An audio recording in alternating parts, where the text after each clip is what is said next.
Dear colleagues and dear friends, the vaccination against COVID-19 has started everywhere in Europe. But has it started also for people living with a rare disease everywhere in Europe? It has started in some countries, but not in all. And in the next minutes, I'd like to share with you some information we have and envisage some possible actions you could lead.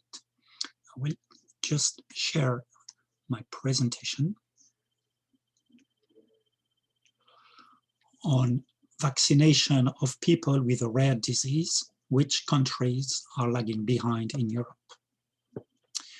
Globally, thousands and millions and hundreds of millions of doses have been already administered to people worldwide. And you know perfectly well that the United States, China, and Europe received more doses than other regions. But it has started even in Africa, in Asia, in India, in Middle East, in South America, and with more doses to be delivered second quarter of this year, this will further improve. If we look at Europe, the proportion of the population fully vaccinated in all countries, it doesn't vary that much. So there are outliers, like in Serbia, because they received doses from China, and in the Netherlands, but because they stopped sending data. But more or less, it's about 2 to 3% of the population fully vaccinated. And that's for the whole of population. Within these people, most are healthcare professionals or very old age groups. The national plans for this vaccination derive from different recommendations, but they all come from the same data published in July and September last year. You know the effect of age on the disease severity and risk of death if you are hospitalized, as shown here left up, where different age groups have 11 or 7-fold higher risk of death if they are hospitalized compared to younger groups of 18 to 39 years of age. But not only the age, an underlying condition, another disease, a comorbidity, can increase the risk of death here, but it's more obvious if you look at the risk of hospitalization if you have the virus. So you know, you've seen this list of different diseases, and even if they don't sound rare diseases, many rare diseases are included in these categories. Another factor is the number of diseases. If you have 1, 2, 3 of these diseases or other diseases, this also increases the risk of being hospitalized if you have the virus. And lastly, people who live in long-term care facilities are more likely to be infected, and if they are old, that explains greatly the occupation of hospital beds. Among people who are more than 85 years of age in hospitals, 66% of them were admitted from a long-term care facility. With all this data, the European Commission published recommendations to member states in October last year on 6 main categories of citizens who should be part of the same prioritization. Healthcare and long-term care facility workers, people above 60 years of age, vulnerable people due to chronic conditions and comorbidities, essential workers outside the health sector like teachers, childcare providers, communities and workers unable to physically distance like prisoners or refugees, and people who are vulnerable for socioeconomic reasons. And of course, member states are competent, are the ones who decide about their national plans and how to prioritize. For rare diseases, the European Reference Networks published a list of rare diseases which should be part of the highest priority groups. And this list is available. Ask us to send it if you don't have it. And Belgium and France also published lists of rare disease who should really be part of the first groups to be vaccinated.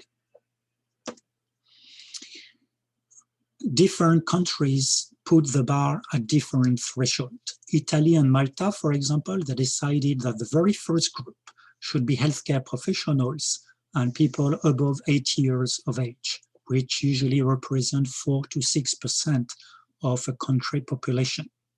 In Serbia, they decided that the first group should be above 70 years of age, and in Slovenia, above 60 years of age. And in Europe, above 60 years of age can represent 15 to 20% of the population. So in these countries, if rare disease and other comorbidities come second, you need to wait for a large part of the population to be vaccinated before they even start calling you to get the vaccine. So how does this translate member state per member state, country by country? This is a list of 12 member states who officially announced that they started to vaccinate people with comorbidities, including rare diseases, in January of this year. Italy, Spain, and Serbia achieved half their objective to vaccinate all people above 80 years of age and healthcare professionals, and are on the good track to start vaccinating people with comorbidities. And also Cyprus and Latvia achieve a third of their objective. And all the rest, you have varying numbers between 8 to 26% of the first group, which achieve full vaccination. And we can extrapolate and estimate by when they will finish to vaccinate the first group and start vaccinating people with comorbidities and rare diseases.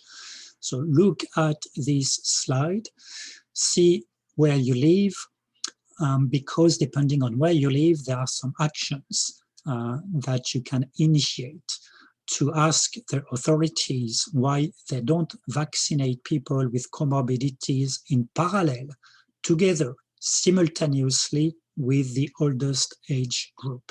What some are doing, there is no reason why others wouldn't be doing as well.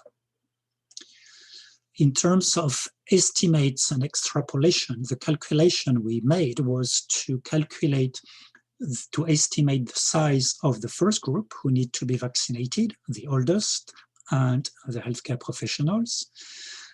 We know the figures, how many of them have been vaccinated as of 1st of March this year. What is the proportion of the first group vaccinated as of today? And with this, we can extrapolate by when they will complete the vaccination of the first group. For some, it's very soon, April this year, like in Serbia, or June in Cyprus. But knowing that others have started in January, you see the difference, you see the gap, you see the delay. Some people with rare diseases have started to be vaccinated in some countries, and they will have to wait for a very long time sometimes at the current pace. And of course, this will accelerate because more doses will be delivered to the EU and other countries in Europe, and more vaccines should be authorized anytime soon in March and in May. But still, some countries decided different priorities to vaccinate first the oldest part of the population, and secondly, people with comorbidities and chronic conditions, while others made a different choice to vaccinate people with comorbidities and chronic conditions simultaneously with the oldest age groups.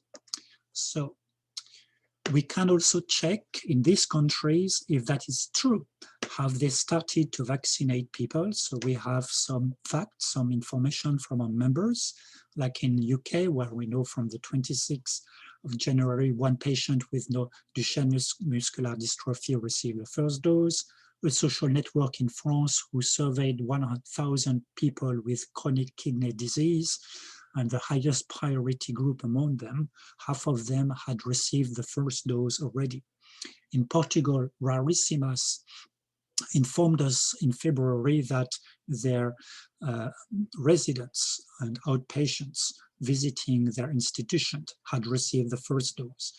In Romania, it's less clear. Employees working in healthcare centers received a first dose, but not the patients themselves, who are said to have to wait for the second phase. And in Austria, it's a different situation. It's 9 different regions that decide who they vaccinate and when. So we propose to the rare disease community and to you in particular to do a kind of a reality check. If you live in a country, the dark blue countries, supposed to vaccinate people with rare diseases already, check this, contact members, contact groups, and tell us if that is correct.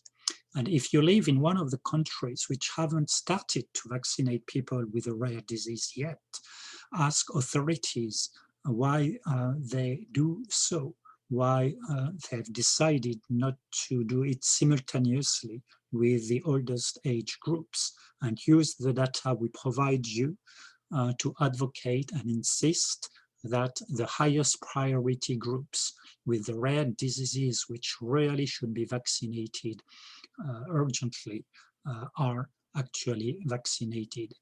And share the information with us. We need your feedback. With this, I thank you for your attention. Contact us at ORDIS. Contact me with any information you might have. Thank you very much for your attention.